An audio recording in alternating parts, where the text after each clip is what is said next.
Welcome back to the Paranormal State, Washington, and UFO UAP. With Makāula Nakae, a lifelong experiencer and ET contactee since 1990. Today's episode, 1950s contactee George Adamski, 1891 to 1965. The grandfather of the flying saucer, George Adamski, and the Venusian encounter. Among the pantheon of mid-century contactees, no figure looms larger, more polarizing, or more influential than George Adamski. Widely hailed as the patriarch of the 1950s contactee movement, Adamski transformed the conversation around unidentified flying objects from a dry military security concern into a global, spiritual, and theatrical pop culture phenomenon. To fully understand how George Adamski became the patriarch of the 1950s contactee movement, one has to examine the eccentric, highly unconventional path that led him to the scorching sands of the Mojave Desert on November 20th, 1952. Long before he was holding court as an international ambassador for the Space Brothers, Adamski's life was a masterclass in mid-century American reinvention, blending mysticism, alternative philosophy, and a front-row seat to the golden age of astronomy. Born in Poland in 1891, Adamski immigrated to the United States with his family as a young child, settling initially in Chicago. His early working life reflected the restless mobility of an immigrant seeking purpose in a rapidly industrializing America. He served a stint in the U.S. Army in Yellowstone National Park, an experience that instilled in him a lifelong affinity for wide-open landscapes and the great outdoors. Over the following decades, Adamski worked various odd jobs, including as a sugar beet factory employee and a shorthand writer. However, his true calling lay in the realm of alternative thought. By the 1930s, he had migrated to Southern California, then, as now, a magnetic capital for spiritual seekers, esoteric philosophies, and metaphysical self-invention. Adamski founded a philosophical order called the Royal Order of Tibet, casting himself as a robed, bearded esoteric teacher who lectured on a syncretic blend of Eastern mysticism, Christianity, and cosmic law. He established a commune near Laguna Beach and later operated a temple in downtown Los Angeles, building a devoted following of students eager for spiritual enlightenment. To trace how George Adamski evolved from a struggling California homesteader into the patriarch of global ufology, one must look closely at his unique geographic and psychological staging ground, the lower slopes of Palomar Mountain in San Diego County.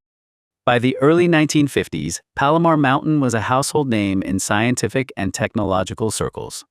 It was home to the world-famous Palomar Observatory and its monumental 200-inch Hale telescope, then the largest and most powerful operational telescope on Earth. For an amateur astronomer, mystic, and self-styled philosopher like Adamski, planting roots right in the shadow of this colossal temple of mainstream science was a stroke of theatrical genius. While professional astronomers at the summit were peering deep into the cosmos to map galaxies and measure stellar redshifts, Adamski was operating right along the winding mountain road below, building a completely different kind of observatory for the human imagination. In 1944, with financial backing from dedicated followers, Adamski and his inner circle purchased 20 acres of land along the South Grade Road leading up to the mountain. There, they established a rustic commune called Palomar Gardens, which featured a modest home, a campground, a bookstore, and a small diner known as the Palomar Gardens Cafe. For hikers, tourists driving up to see the giant telescope, and weary travelers navigating the steep switchbacks, the cafe served as a convenient pit stop for a quick hamburger, a cup of coffee, and a slice of pie. But it was also a carefully curated salon for the bizarre.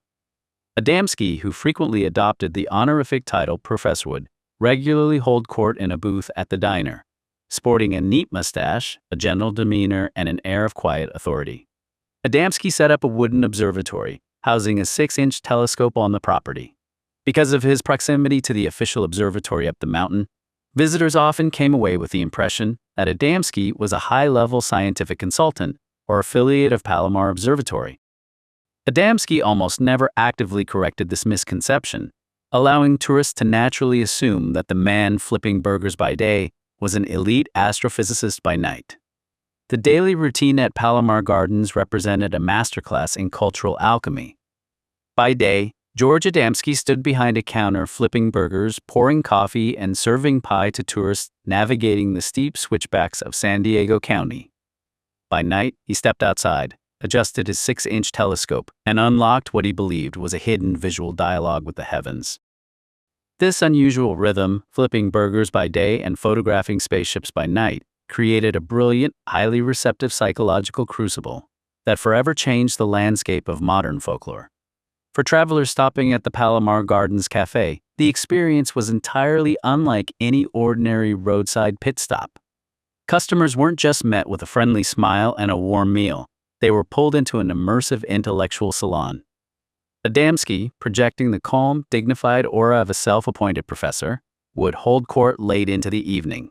He effortlessly wove together disparate threads of thought, reinterpreting biblical miracles and Christ's teachings as universal cosmic laws, discussing karma, reincarnation, and the interconnected web of consciousness across the stars, gently warning that humanity's spiritual immaturity was colliding dangerously with the dawn of the atomic age.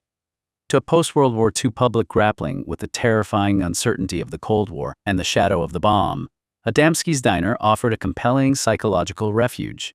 It reframed the terrifying unknown of outer space into a classroom of higher learning. Operating right along the primary route to the world-famous Palomar Observatory gave Adamski an invaluable aura of scientific legitimacy. While professional astrophysicists up the mountain were scanning the cosmos with the monumental 200-inch Hale telescope, Adamski utilized his modest backyard setup to claim he was capturing something far more intimate: physical evidence of extraterrestrial vessels. When visitors looked through his telescope or examined his prints, the blurred, luminous anomalies he captured on film felt tangible.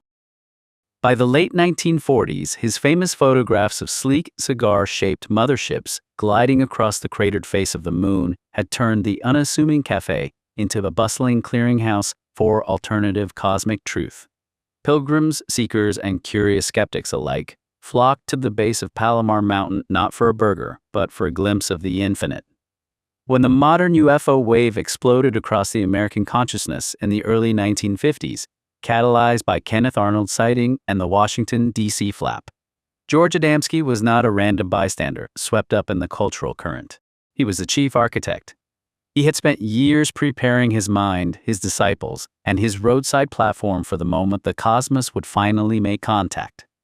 Positioned behind a diner counter at the base of a legendary mountain, Adamski was uniquely ready to serve up a fresh, piping hot narrative about friendly space brothers from Venus, turning a humble hamburger stand into the launch pad for the global Contactee movement.